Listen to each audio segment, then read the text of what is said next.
Good evening. First of all, I want to thank God for just allowing me to be here today. On down to my mom, my parents that couldn't be here today, to the organization for allowing me to retire as a Bear. My wife that's here today, my three lovely kids. Well, I just had one, so my three lovely kids. That's which is at home and at school. First of all, I want to thank Ted, Jared, Angelo, my agent firm that's here. Thank you guys for just opening up the door for me to allow me to be a Chicago Bear. On down to Coach Levy.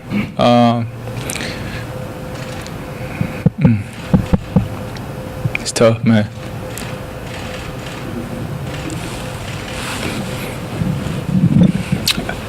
At 35 years, you know, this is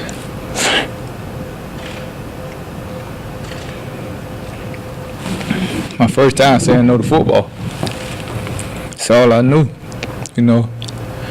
And to be here to say that, you know, this is my last time picking up a ball and, you know, playing football is tough. But thank Rusty Jones, man, great strength coach that was here my entire years in the Bear. Coach Dave Told, one of the best, and probably the best special team coach that ever walked this planet. Derek Drake, wide receiver coach. Ron Turner, offensive coordinator. I appreciate you guys. On down to my teammates, some of the guys here, Matt Forte, Charles Tillman, Jason McKee, Johnny Knox, and the rest of my teammates. At the end of the day, I know that the returns that I had wouldn't stand if it wasn't for you guys, man. The ones that's not here, I appreciate all you guys, man. From the bottom of my heart, you know, it was amazing to be a part of a group of guys, man, that every time I stepped on the field, these guys were coming up to me saying, please follow me, I got your back. Even Charles Tillman to be a starting cornerback, to be a Pro Bowl at that, and beg to be on punt return, you know. That's big, man. You know, my 11 years in the league, you know, guys that play starting at cornerback, they don't want to do any special team. For a guy like Peanut, man, to come out there and beg to be on that unit, man, it's big. I appreciate that.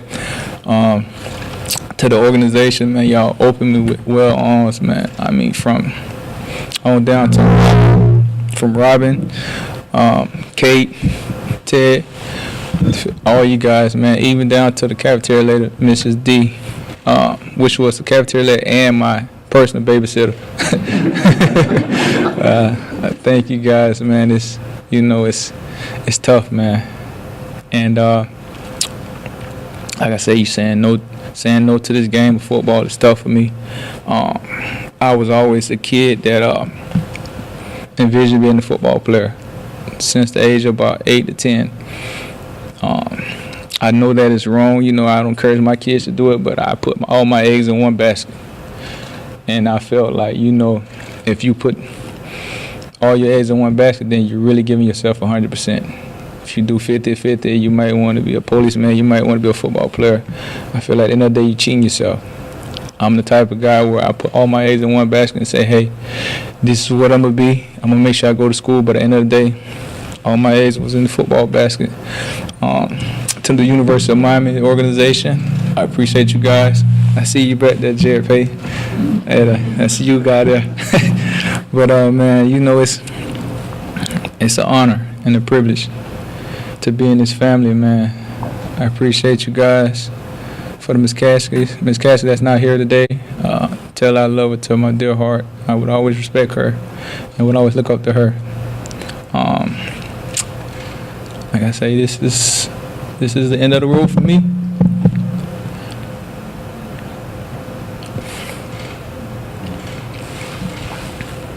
And I appreciate it. Thank you, guys.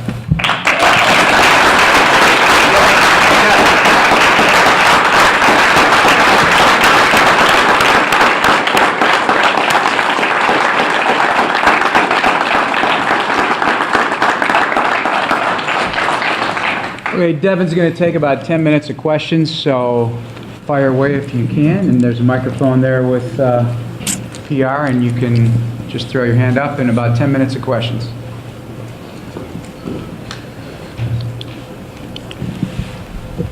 Devin, you're talking about how difficult it is to come to this decision, but when did you come to it, and kind of how was that process to come to this decision to retire? This probably came out the playoff game when I was in Seattle. I was like, it's family time, you know. Of course, last year I had teams blowing me up trying to sign me. Even Philly tried to sign me after Darren Sproles got hurt. But it was just something inside of me that was like, 11 years in it. I have a family now, and I miss so much time with those. So it was really make-up time for me. So the minute they called, I asked my wife, like, what should I do? She was like, go play, live out your dream, you do it. And the time off that I had, spending with my kids, my wife, and just being there really, really said, this is what I missed out on. My first at least 5-6 years in the league, I never went home during the summertime. I always stayed up there and worked out at the facility. Sometimes wrestler would tell me, man, you got to go take a break. I want to go on a vacation.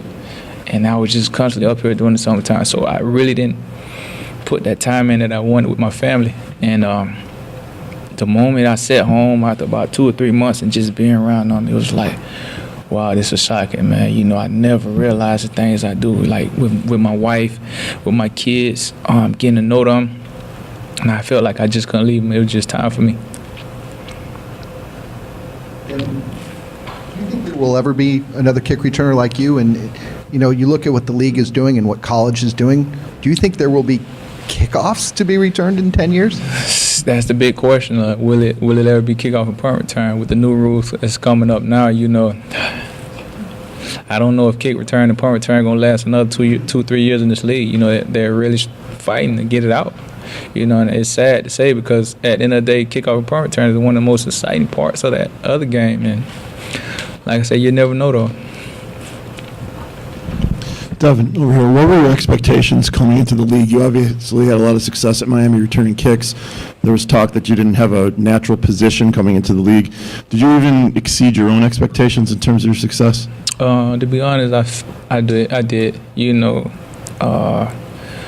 A kid coming from a small town, Revere Beach, Florida, the biggest goal was just to make it to the NFL. When I come to that goal, I thought, whatever comes with it, I'm satisfied, I'm happy.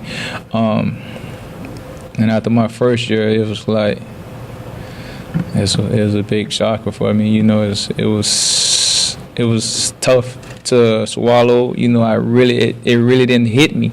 I'm coming out of college and the draft started was, this guy, he's moving around. He played kickoff return, he played receiver, running back, cornerback. He don't have a position, and I guess it was mostly labeled me that as an athlete. And so when I got to the league, it was like, the things he did in college was unheard of. He would never do those type of numbers. And so I came into the league with a big chip on my shoulder that I'm gonna prove everybody wrong. Devin, I'm sure you're aware there's as yet no players who were predominantly return specialists in the Hall of Fame. Is it important to you, and what would it mean to you to be the first? It's very important. I hope to one day to say that,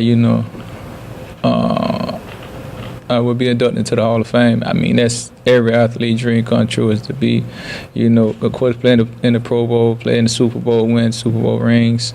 But to put icing on the cake, every athlete wants to be in the Hall of Fame. If it's one out there that said they don't really care about it, then they're playing the wrong sport. I myself, I do feel I have a good shot at it. When you look at how the stats are, to have the most returns in NFL history, that's things on the return side that's never been done. On down to the teams and the opponents we play, the head coaches, where you simply have the game plan around a return team. It's not really listed to me. I don't really look at it as will he make it as a return man, but sometimes you gotta put guys in the Hall of Fame for being the most dangerous person out there on the field. And when it comes down to coaches saying that the game plan, the key plan for this is the only way we win this victory is if we start the return game. And me as it's not single as a returner, but as the unit, as our return unit, with the great blockers that we had, played a big contributor to it. And when you have to face a guy like that or face a team like that, you have to worry about that. There's no question about whether this guy should make it to the Hall of Fame. Hey, Devin, in watching those highlights, what was your favorite regular season return? I'm assuming the Super Bowl had to have been the biggest jolt for you, but regular season, what was your favorite, and were you ever amazed by yourself and what you were able to do? I would say the Arizona game, my rookie year. Just because of the way the game went, it was down over 20-some points going into the halftime, and that I would always say that game there was the key point to our success for that 2006 season. The way we fought back, we didn't give up. Really showed true character of what type of team we was that year, and by proving ourselves and coming out with a W on that game, really showed us that we are champions this 2006 year. Devin, obviously coming back here to retire, you had a special bond with the team. Were you able to appreciate it while you were here, or did you appreciate it more when you were playing for other clubs and looking back on your time with the Bears? I would say this organization was more, to be honest, more friendly off the field. And what I mean by that is that every day, especially during OTAs and things like that, where you had a little more time, we would always meet up at somebody's house right after practice every day. It ain't a day go by where Johnny, J Mac, or Mark Bradley, or everybody would just pick a house and we just go hang out with. It was like an everyday brother bond that we had every day. What was the feeling driving here today, knowing what you were going to go through once you got here? First flashback was knowing when I'm driving here, I'm always late, so I'm trying to hurry up and get to meetings. So, my first time driving the speed limit coming here. So that was kind of like I got a chance to observe the scenery and the new buildings that were put up. But it was just a long journey here. It felt long.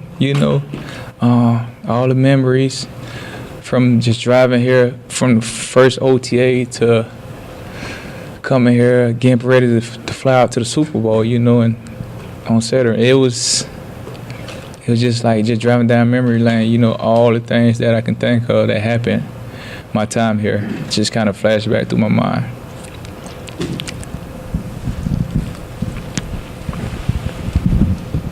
Devin, do you think you're still going to stay involved in football? I know you want to do the family thing in Florida. Are you still going to stay involved with the team or the NFL or any kind of other football in general as far as maybe coaching or things like that? Well, right now I'm volunteering coaching in Orlando. I have 3 sons, 2 of them that's playing, so kind of found myself being the head coach.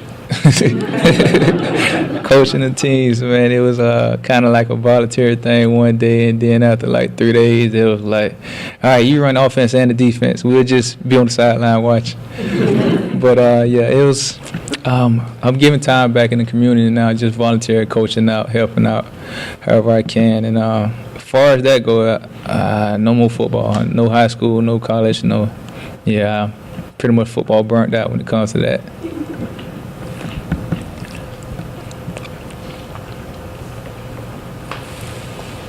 Okay, any other questions? All right, for everybody's benefit, right? They got the audio cleaned up, so do we want to hear those highlights? Yeah. All right, let them rip. Forget it! Nobody's gonna get him! Devin Hester, you are ridiculous! I'm talking to you seriously. You are something special, dog. You got a long career ahead of you. That was a hell of a job. Popping here in Miami to Hester. Under it, and to the middle of the 15, to the 20, breaks free of the 25, to the 30, to the outside! Oh! Touchdown Bears! No way! 20, 15, 10, 5, touchdown! Windy City Flyer! Hester 20, Hester 10, Hester to the end zone! Touchdown, Devin Hester! Fade to black, baby! Thank you.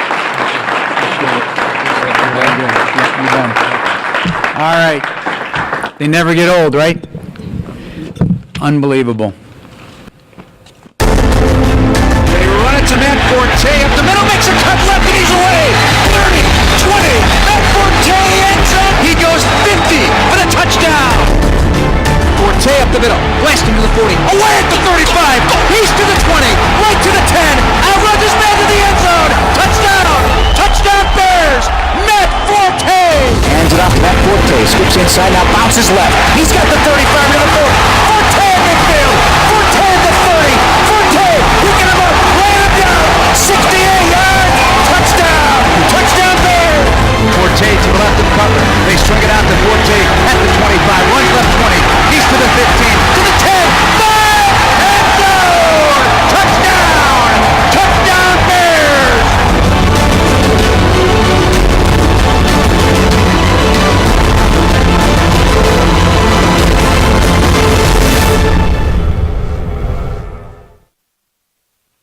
So with that, let's please welcome one of the premier dual threat running backs in Bears and NFL history, Matt Forte.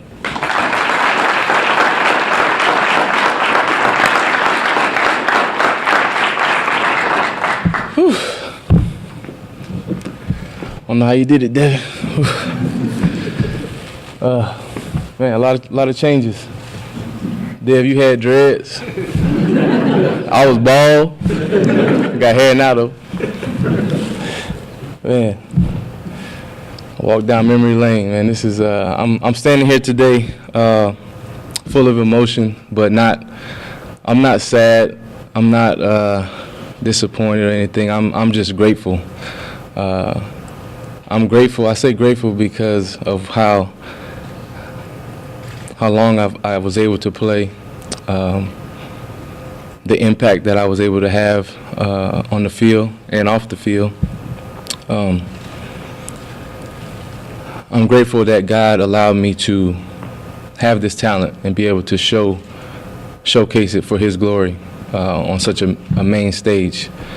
I'm grateful for God giving me my parents who made countless numbers of sacrifices for me to be where I am today.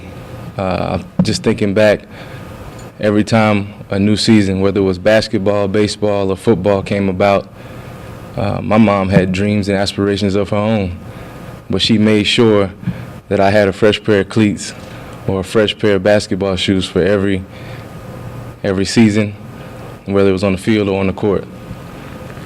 And my mom, she would go outside and throw the ball with me when my dad wasn't home too. You know, a lot of moms would be like, wait till your dad get home.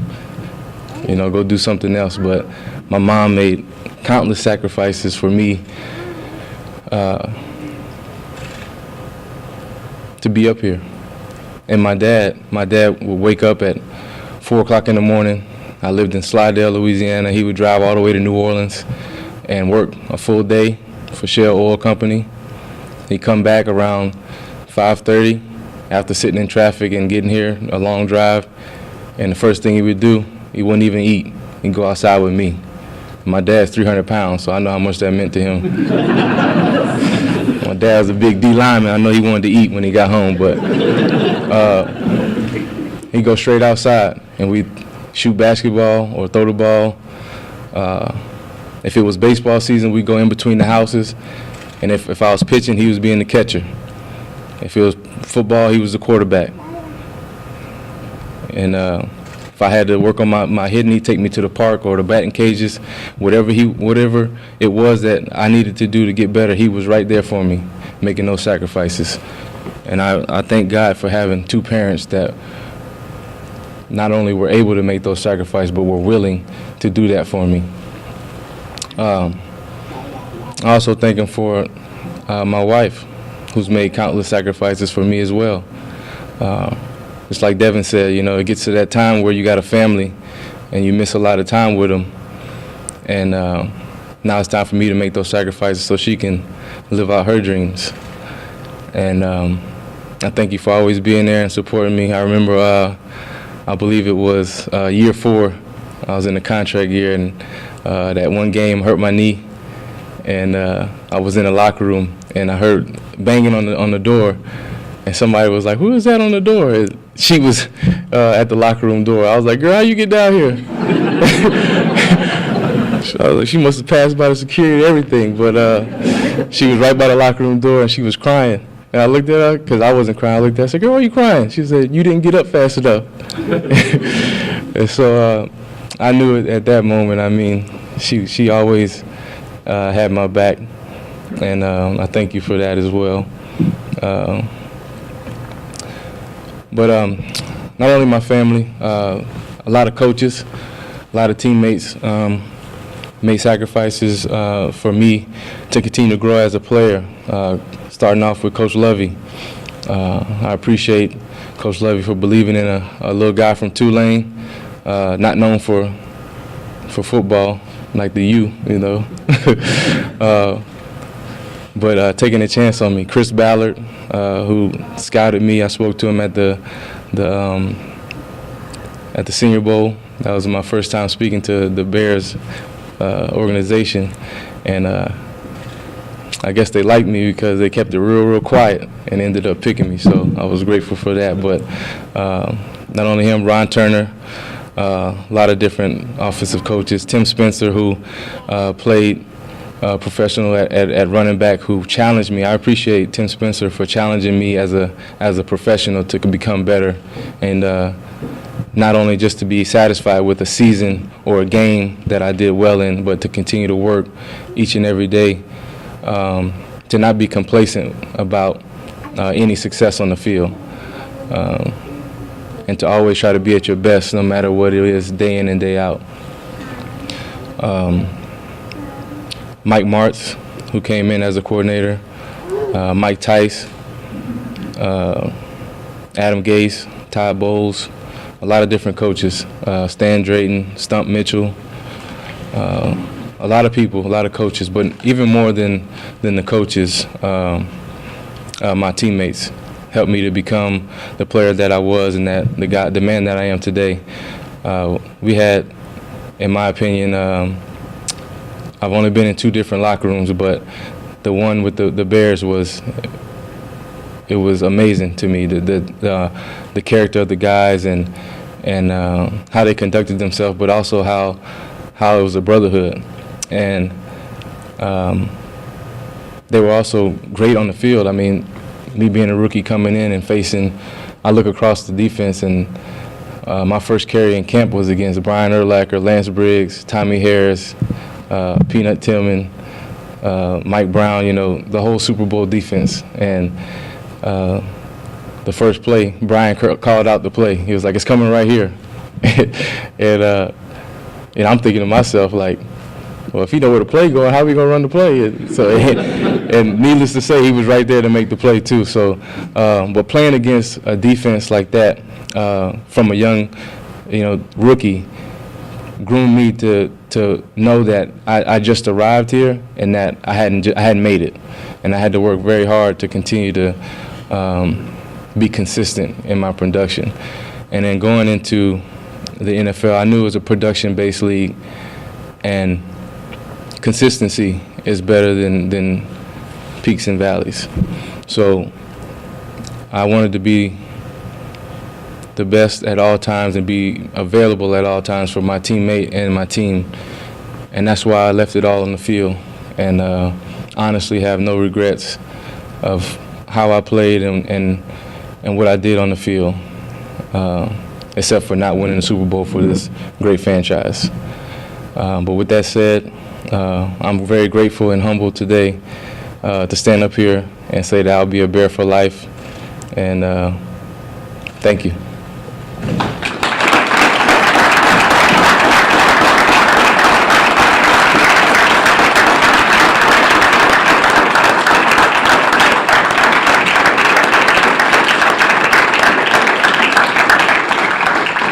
Okay, we'll take questions for Matt.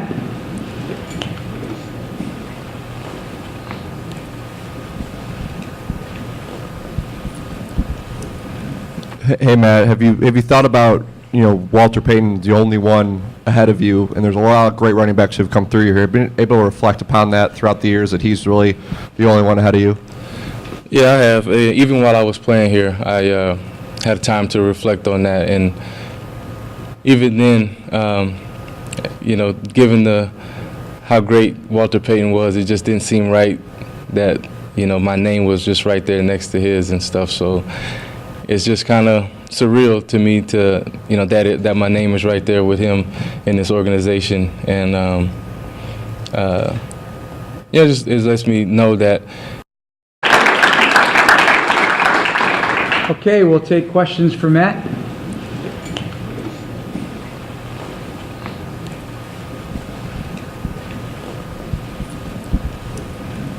Hey Matt, have you thought about Walter Payton's the only one ahead of you, and there's a lot of great running backs who've come through here. Have you been able to reflect upon that throughout the years, that he's really the only one ahead of you? Yeah, I have. Even while I was playing here, I had time to reflect on that, and even then, given how great Walter Payton was, it just didn't seem right that my name was just right there next to his and stuff. So it's just kind of surreal to me to that my name is right there with him in this organization, and it lets me know that it's re-solidifying that the hard work that you put in, long enough, it will pay off for you. And my parents from a young age put in a great work ethic in me, and it's always been my formula for success. So once I got into the NFL, I didn't want to change that. And being mentioned among great names like that just humbles me and lets me know that I did well while playing. Now, you said you had no regrets. When did you know that this was going to be your last season last year, and what's that process like going through? Like Devin said, I mean, football's been such a big part of your life forever. Yeah, it's tough. I mean, I've been doing this since I was 7 years old, and I'm 32 now. I'm still a young man, but it's weird to say, yeah, you're retiring, and it's just that I'm retiring from just one phase of my life, which I, fortunately enough, I got to do for a long time. It is true that the NFL stands for not for long, but even shorter for running backs. And I look back to be able to play for a decade and to play at a high level. I'm just blessed to be able to say that. And going into playing in the NFL, when I got drafted, I knew I wanted to play at least 10 years. I always set my expectations high and expected a lot out of myself. And I didn't even know at the end of this year if I wanted to continue or keep playing. I really had my mind set on, continuing to play. But you after every year, you got to reevaluate, not only your body and how it feels, but also, having a family and all that stuff too now. But when it came down to it and thinking about it, I didn't want to go out on the field again another year and not be able to display how I know I can play. And so, given that fact, and also wanting to be around my family a lot more and enter into this new phase of life, I decided to make that decision. So it wasn't during the season or before the season. It was kind of toward. Hey, Matt, your first game, the Sunday nighter against the Colts, you have a 50-yard burst for a touchdown. And I remember, after a lot of your TDs, you played it cool. You were humble afterwards, a long way to go. But what were you really thinking? First game, and you get a touchdown for the Chicago Bears. So a lot of y'all probably can't see it, but because my back is turned, but when I entered in the end zone and it looks like I do like this, I was just screaming. My mouthpiece was in, and I was just like, it was like, I basically was just saying, oh my God, I can't believe I just did that. It was crazy. My parents were at that game. They had their backs to where I was running. They were in section 344, way up in the nosebleeds, and all I could think was, I'm glad my parents got to experience, this moment that I did too as well. And I mean, it was just amazing to be a part of that. I knew going into that game, I had a feeling that it was gonna, be a big game, and it was on prime time and stuff. And my first time being able to be on national television playing and being a professional, and I just wanted to, do my best and make things happen. And when I got a chance or an opportunity to make a big play, I had to make the most of it. And like I've always been told, you make one guy miss, you got a chance to make huge plays. And made one guy miss, and it was all she wrote after that. Matt, over here, what does the city mean to you and your family, and just the, almost the sort of coincidence of being drafted here, but then to put down roots in this city and still be here? What does it mean to you? It means a lot to me. Met my wife here. She is from here, and all her side of the family and stuff. My father-in-law, who is a pastor. I'm a Christian man, and I've been going to his church the last 9 years because we met after my first year. And so it means everything. Starting a family here, becoming a real man, and not just an adolescent, growing into that, being here. Also starting my foundation here, where I did a lot of work on the south side and in some of the bad neighborhoods where we're trying to cut down on gun violence and continue to help educate people who don't have the resources. So Chicago means a lot to me, and that's why we currently, still live here and will continue to have our roots here and still be around and do these things, because it means so much.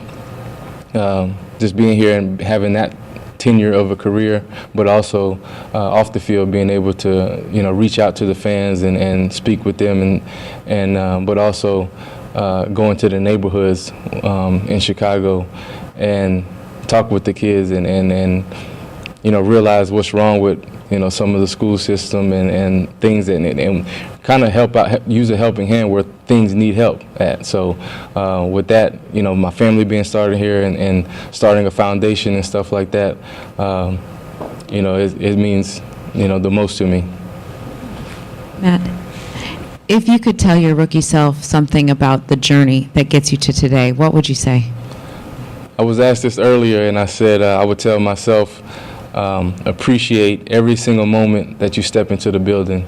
I think after a couple of years, once you become a veteran, you played 4 or 5 years, you kind of just, it's routine that you get to come in and everything's provided for you. People cook for you, they clean for you, they clean up your mess, your laundry, and all that stuff. You just take it for granted. But appreciate the small things and the details that go into everything that is required for a football team.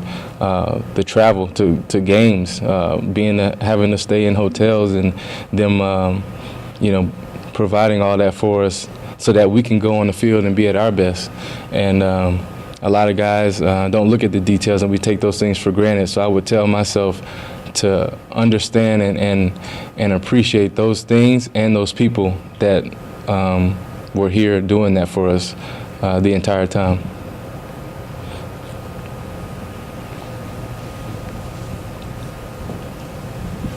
Any other questions? All right, well, thank you, Matt. Thank you. Appreciate it. And Matt and Devin,